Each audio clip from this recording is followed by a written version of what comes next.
What's up, everybody? I got some stuff I've been dying to tell you, and it's all about Star Wars Zero Company that's releasing this week. I've been really going hard these last couple weeks checking out the preview builds, and I'm very excited now this week to get into the actual finished game. But I have a little bit of a confession to make. I've been keeping something from you.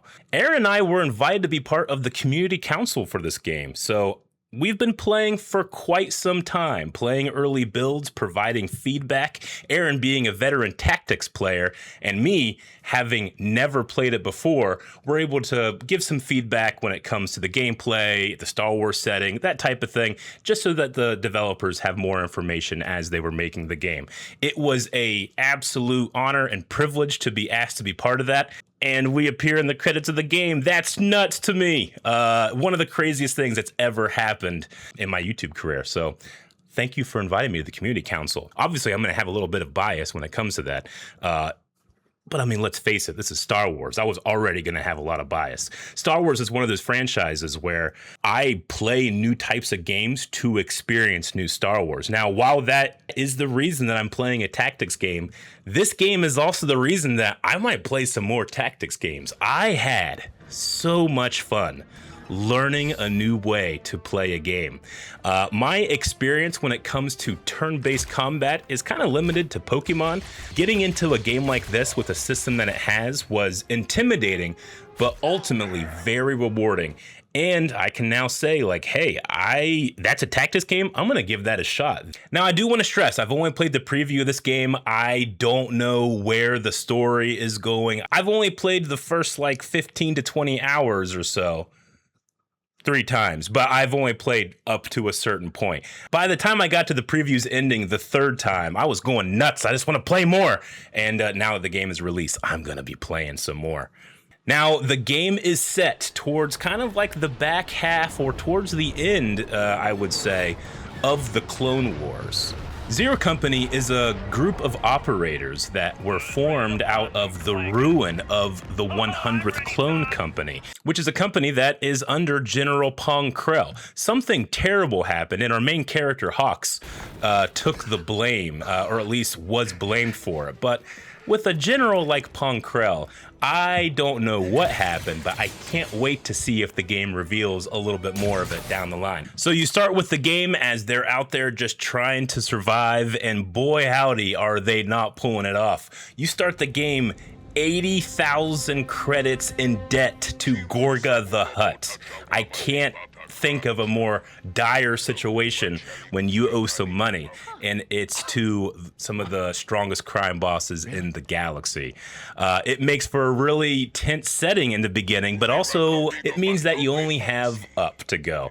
So as the Republic forces and the Jedi are spread out throughout the galaxy, Zero Company is asked and tasked by Republic intelligence to go around the galaxy and put out little fires or maybe start some new ones. This is really the war beneath the war. Zero Company attracts a lot of interesting operators along the way, and the most important tip I can give to you for this game is don't get too attached.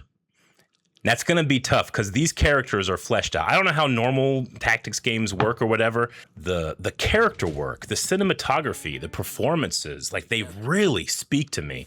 They kind of have what I think is a really cool, if there's a scale between the Clone Wars tone, like a cartoon, and Andor, very, very serious. I'm going to put the tone a little bit closer to Andor, but it still has a lot of the kind of wildness, the weirdness of Star Wars. The comedy's in there, but there are also some sad times. Now, while Zero Company is trying to get out of debt and trying to make their mark on the galaxy proper, they are opposed by something called the Infinite Coil. The Infinite Coil is a separatist terrorist group that I find extremely interesting and honestly, for me, kind of needed in the Star Wars universe. I think that the separatists, they often are just represented by funny little droids or big scary monsters. And I think Zero Company brings in a little subtlety to that distinction of good guys versus bad guys. One of the characters, Runa, at your main headquarters, who kind of like is your accountant, and she kind of gives you crap for being in debt and not being great with money. She's very, very funny. She's very stern. And most importantly, she's a separatist that really believes in the separatist cause. And I find her chatter and the way she bounces off of people like Hawks or Trick. At the very least, in Hawks' case, he's a little more disillusioned with the Republic, but Trick, he's a clone. He's programmed for it. So you make for some really interesting conversations between our operators. But the Infinite Coil is interesting because they have, I don't even know what to call it, some type of plague. They're like a cult that brings into its members, makes them a lot more fanatic, in my opinion, actually kind of takes their free will slowly.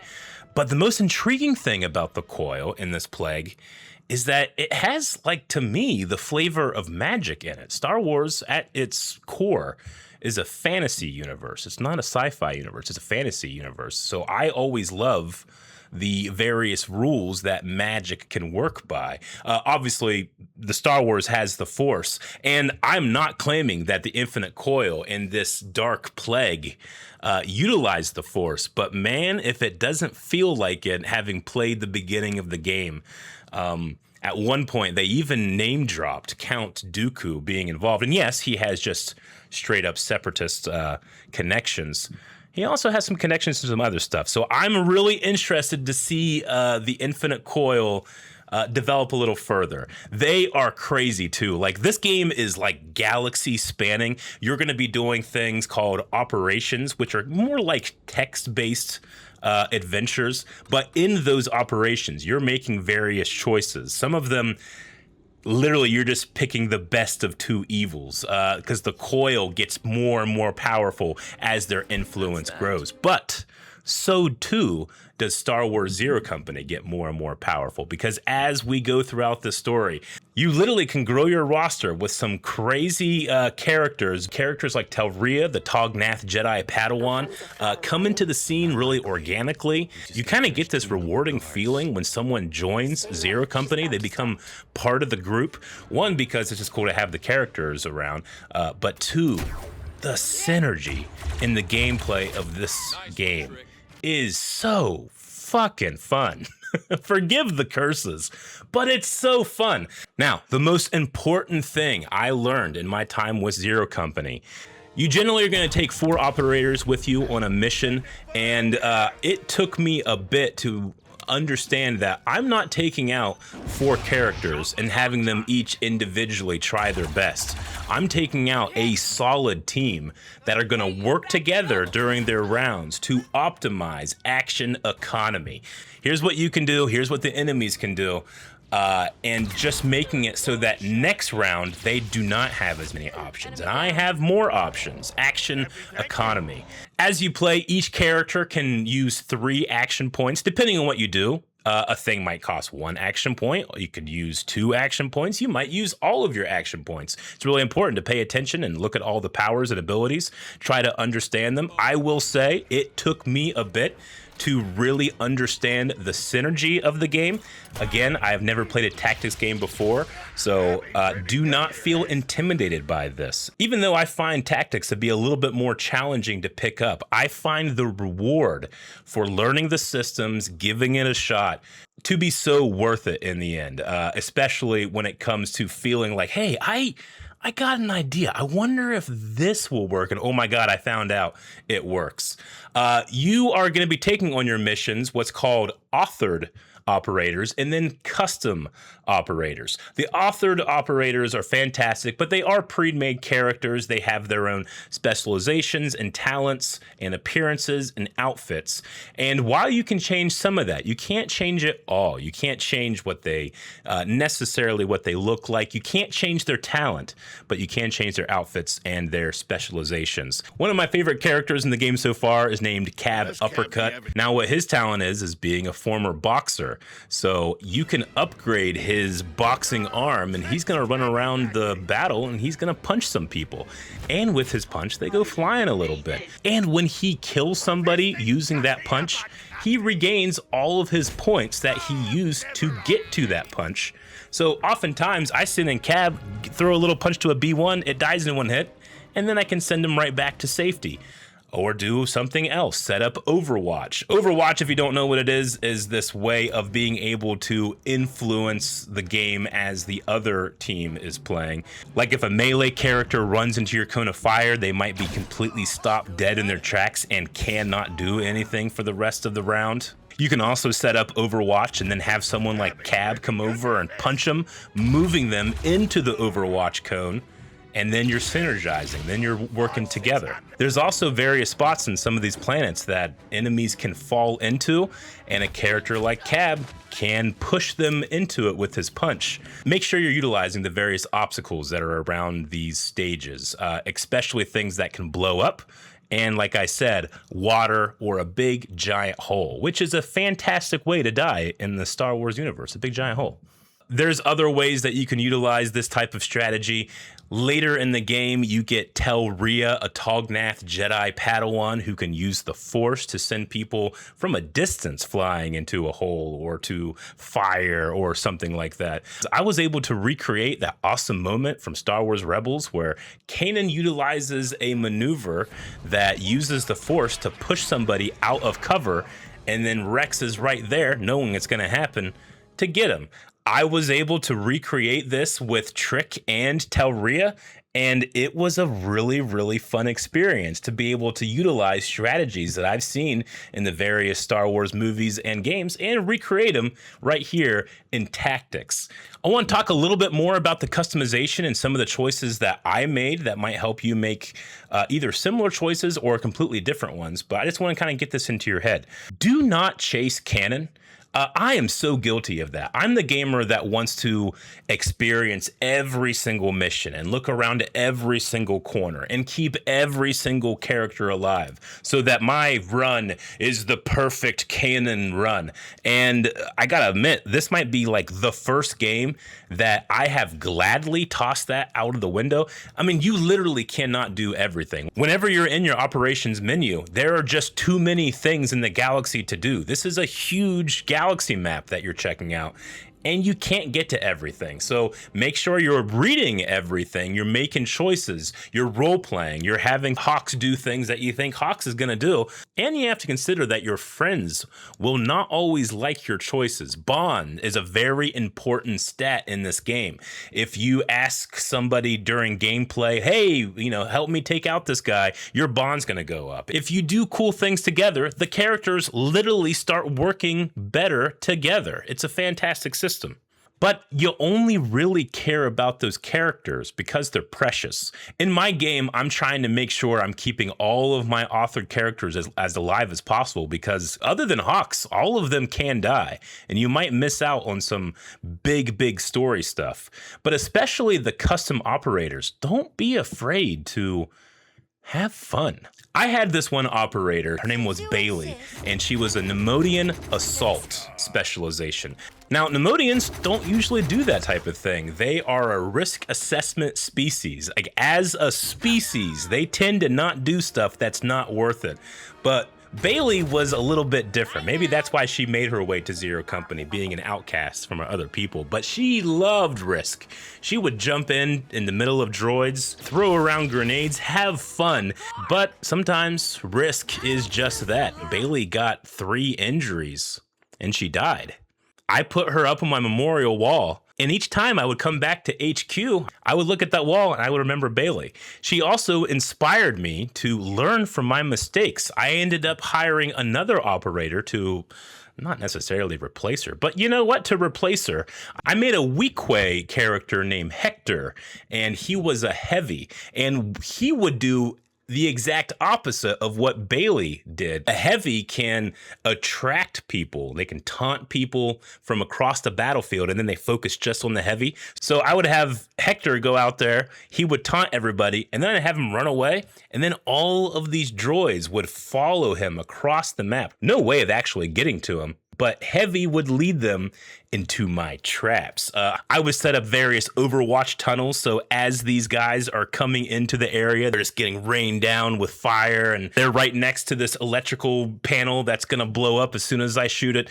It's so much fun. Guys, I'm telling you, you wanna play around, especially with the custom characters, and do not be afraid to let them die. Let them live and die as they are, operators in a very dangerous galaxy. Now, it's also important to note that you can change the specialities of the authored characters. Cab Uppercut starts as a scoundrel. I kind of was having problems understanding exactly how the scoundrel works and synergizes, and I also realized that I needed a scout. So what I did was I changed Cab's specialty to a scout, and because he's like the comm operator on the station at the Den on the Ring of Kafrene, I kind of figured, well, it's pretty good flavor if he's out there scouting around the battlefield, like radioing in, hey, there's some guys over here, because a scout has this awesome ability to like scan an area of effect, and depending on how many people are in that area, you get something called advantage. Advantage is really important. It's a pool of points that you share amongst your entire squad, and I was always running out of advantage and not able to do all the really cool things that my characters can do until Cab became my scout and I started farming AP and doing crazy things like no matter what my squad loadout was. There was a couple of times where my characters were getting really low. If you get 3 injuries and you do not heal your characters, they will die. And that can be kind of scary when your favorite character has 2 injuries and they're getting really close to death. One of the things that helped me out with that was recruiting a medic. I brought on a Twi'lek medic named Joy, Nurse Joy shout out. She runs around the battlefield making sure everybody is healed. She has a little blaster pistol, and if she gets in a hairy spot, she can also throw out various stims and give my characters buffs. Whenever you feel like you're in some danger or a mission might be especially tough, you might want to try bringing a medic along. I mean, it worked out for the ninja teams on Naruto. It can work out for Zero Company. After that, customization is just so much fun. One of the things that I did for my run that I've really been enjoying is I'm not necessarily changing the look of the characters in terms of their silhouette. So sometimes I refuse to change my characters' like initial outfits because I'm like, well, this is their outfit. This is what they look like. Now the customization allows me to change the color of those clothes, those outfits, those armors. So what I did is I took Trick. Trick is one of the original members of the 100th Clone Company. I took Trick's kind of like color philosophy, which was white armor, dark undersuit, and then some type of like orange accent. He has a pauldron that is orange and has the Zero Company logo on it. So I took that philosophy and I applied it to every other member of Zero Company. I changed everybody to look like they're all part of like the same squad while keeping their kind of archetypal silhouette. So it's a really cool compromise that I've been enjoying. And every once in a while I'll go in and be like, oh, maybe the accent should be here. Oh, maybe this would look a little bit better, darker versus like the white armor. It's just one of those cool creative things that the game gives you the freedom to do. You can do completely different things. Zero Company is a former clone battalion. So if you want to give everybody clone armor, it makes perfect sense that this ship is going to have a bunch laying around. Every once in a while, whenever like the bond of my characters really increased, I might have them wear like matching pieces of clothing to kind of like, it's like a visual representation of their bond, which I thought was a really fun idea. I'm trying not to be too thorough in all the things that I want to talk about when it comes to this game because I want you to be surprised. I should say this, that when the world found out that Anakin Skywalker was in this game, I was a little disappointed because I got to learn that as the game happened. His appearance is so awesome. The gravity, the weight of the character is truly felt, both in the way that he is suspicious of the group, the way that he interacts with our Jedi Padawan that maybe shouldn't be here. But when he actually comes on the field and you've had like 15 hours of experience of how the game works, you truly feel the power of the chosen one. And there's this little subtle thing that I've really enjoyed in his scenes. I don't know how intentional it is, but if it's not intentional, oh my God, Anakin has such weight in his footsteps in the dialogue scenes that whenever I hear it, I'm listening to Matt Lanter and I'm seeing Clone Wars Anakin, but his weight is Vader. He has these deep, thundering footsteps, and it literally like sent chills down my spine. And it was also super rewarding to have a character that I have loved for so long in my life meet my new favorite protagonist in Hawks. And having them interact felt super rewarding pretty much right after Anakin's appearance as far as I've been able to play the game. Each time I've played it, I've learned something new. I'm sure there's going to be a lot of videos here on YouTube teaching you how to do specific strategies, and this is the best way to do it. This is the meta. This is the optimal thing to do. I'm going to suggest that you don't search those out, at least for the beginning. Let the game teach you how to play. Make your own choices, and most importantly, make your own mistakes. If you want more tips and tricks and just more talking about the game in depth, Aaron and I are going to be playing it this Thursday all day. We'll be talking about the things that we've learned and how you can progress in the game a little bit better. We'll be talking about the characters and the setting and inviting you guys to come and join the fun. So you can check out that video right here if it's already done, or you can remind yourself whenever the stream starts. I hope you guys enjoyed this video.